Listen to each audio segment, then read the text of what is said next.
তো আল্লাহ বললেন, আফালা ইয়ানজুরুনা ইলাল ইবিলি কাইফা খুলিকাত, উটকে কিভাবে আমি তৈরি করলাম এটা একটু দেখতে পারে না ওরা? আরে উটের দিকে তাকালেই তো ওরা উটের মালিক আমি আল্লাহরে খুঁজে পাবে। উটের কথা আল্লাহ কেন বললেন? উট হচ্ছে এমন আজীব একটা প্রাণী যেটা প্রাণী বিজ্ঞানীদেরকে হয়রান করে দিয়েছে। আল্লাহু আকবার, আপনি অবাক হবেন উটের যে ফিচার আল্লাহ তাআলা দিয়েছেন। প্রাপ্তবয়স্ক একটা উট একসাথে 200 লিটার পানি খেয়ে ফেলতে পারে, এবং ওটের পেটের ভিতরে একটা স্পেশাল ওয়াটার চেম্বার আছে, ওই চেম্বারে রেখে দেয়, যখন লাগবে ওইখান থেকে নিয়ে নিয়ে বেঁচে থাকে। 1 মাস না খেয়ে বেঁচে থাকে কি করে? ওটের পিঠে দেখবেন একটা কুজ আছে, এই পুরো কুজটা হচ্ছে চর্বির আধার। ওটের যখন খাবার থাকে না মরুভূমিতে, মাসের পর মাস যখন চলে, ওই চর্বি থেকে এনার্জি নিয়ে সে মরুভূমিতে চলে, সে না খেয়েও বাঁচতে পারে। আমাদের চোখের মধ্যে যেমনি একটা পাপড়ি, এরকম এক পাপড়ি দিয়ে উটকে আল্লাহ বানায় নাই, ডবল লেয়ারের পাপড়ি দিয়েছে।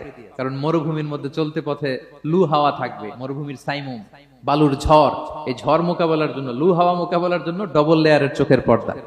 একটা পর্দা ফেলে রাখে আর একটা খুলে সে হাঁটতে থাকে, তার কিছুই হয় না। সুবহানাল্লাহ।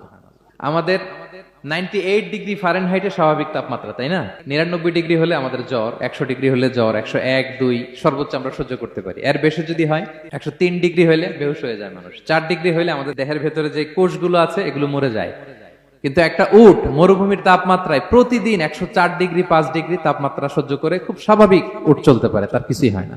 এবং মরুভূমির মধ্যে যে ক্যাকটাস আছে, গুলমলতা, বড় বড় কাঁটা জাতীয় গাছ, যেই কাঁটা পৃথিবীর কোনো প্রাণী খেতে পারবে না, কিন্তু একটা উট অনায়াসে খেয়ে ফেলতে পারে।